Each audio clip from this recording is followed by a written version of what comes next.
Hello again and welcome back to the second channel. Today we're taking a break from all of the ARG debunking, and I've got a bit of a more obscure mystery that I'm surprised hasn't been discussed in much more detail, as the official story seems pretty questionable and open-ended. For context, as many of you know already, I'm not the biggest fan of the paranormal approach to explaining things, so naturally, when I read a story about people supposedly making cell phone calls from the afterlife, it definitely catches my attention for another possible explanation, especially when you have mainstream news outlets basically reporting paranormal phenomena as the news instead of actually attempting to explain the events of that day. That being said, let me give you the rest of the context of the situation and you'll start to see just how morbid this whole situation potentially is. Some of you may have heard about a tragedy that took place in 2008 in California. This was when a Metrolink train collided with another freight train directly head-on, causing 45 critical injuries and leading to 25 people who passed away.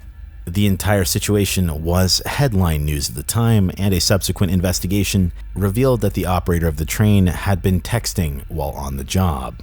This caused him to miss a red signal and veer off into a track where he was not supposed to be, as another oncoming freight train was headed there at full speed.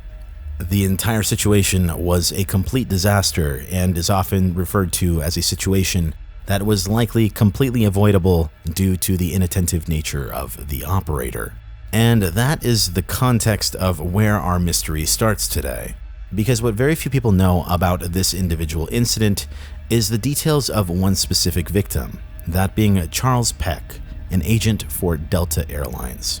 He had been working in Salt Lake City, Utah, and was 49 years old at the time, where he was visiting California for a job interview to be transferred to Van Nuys Airport in Los Angeles. Now, the reason that Charles was looking to transfer jobs was because he had recently become engaged to his fiancée, Andrea Kotz, and one obstacle he was looking to overcome prior to getting married was relocating so they could live in the same state together.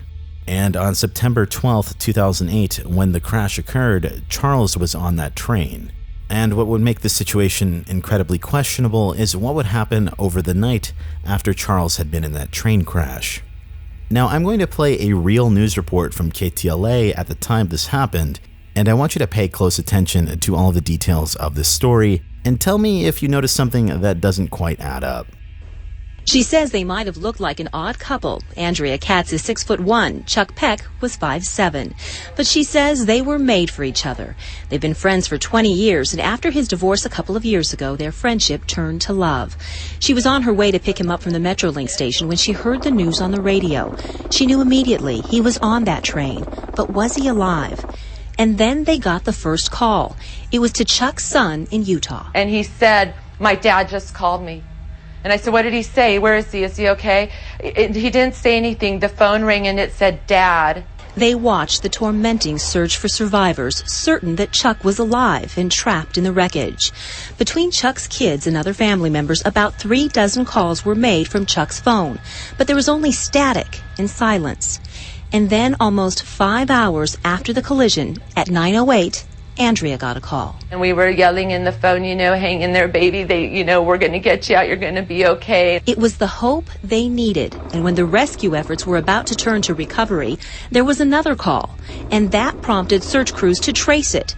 It was coming from the first train. So they went back in one last time. And they were so excited. They had this incredible adrenaline rush at the thought that they could possibly go find another survivor.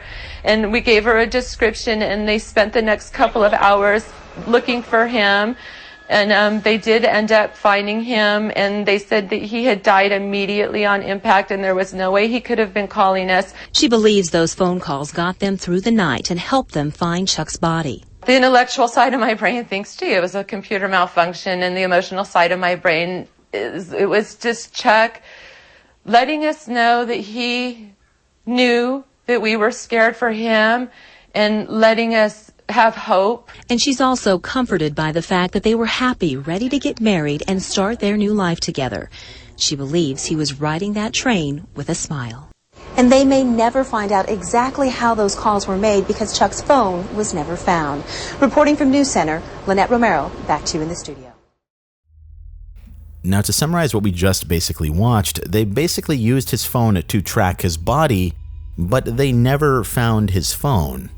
And Chuck's phone started mysteriously calling all of his closest family members a whopping 35 times between the hours of 9:08 p.m. and 3:28 a.m., with the final call being a single hour before they found his body.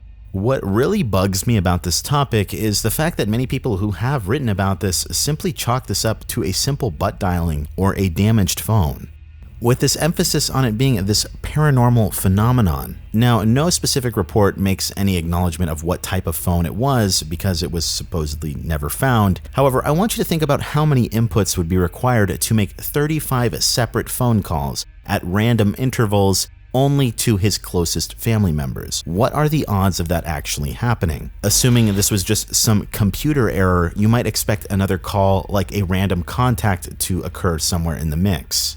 However, that's not what happened. His phone decided to call his son, his brother, his stepmother, his sister, and his fiancée. And these phone calls only took place during the active search and rescue hours, with the last phone call being a single hour before his body was found. So once again, I ask you, what are the odds that not a single phone call occurred after the discovery of his body? And I must say, any doubt regarding this could have been dispelled had his phone been found. Yet we are supposed to believe that according to this original story, that search and rescue crews had already finished searching the car that he was located in, and only decided to double back after they had traced his phone calls. Yet by another amazing coincidence, his body was located perfectly by these phone calls, but never his cell phone. Now naturally you have to ask, how certain are we that this person actually passed on impact? And realistically, it's not that out of the question for the coroner to make a mistake. I mean, after all, the coroner didn't even get this man's age right until 3 days after and had to correct it on the obituary. And furthermore, there was no publicly available information on the man's injuries at the time of passing. I decided to order a copy of the report from the LA coroner, and I will note I've still been waiting weeks for them to actually mail it or even email me a copy of it. All the LA County website simply lists is that multiple traumatic injuries were the official cause. One theory that seems possible with this mystery is that perhaps the officials that were in charge of the cleanup of this accident were simply telling a different version of the story to make a tragic situation more bearable to the family. But naturally, you have to ask, if this were the case, is it common practice to cover up evidence, that being his phone, and even potentially falsify coroner records to accomplish this goal? At the end of the day, nobody wants to be responsible if someone could have potentially been saved. And to give search and rescue crews the benefit of the doubt, I can see the potential of them possibly leaving the phone behind. But the willingness to leave this a mystery seems far more suspicious than anything else. Perhaps someone with a legal background could weigh in on the liability of rescue crews in this kind of situation, as I know there's generally some legal immunity for those putting forth a good faith effort to try and recover bodies in a situation like this. However, with that all being said, I wonder what you guys think about all this. Is this just some crazy coincidence, or is there a bit more to the story? This is Barely Sociable. Have a good night.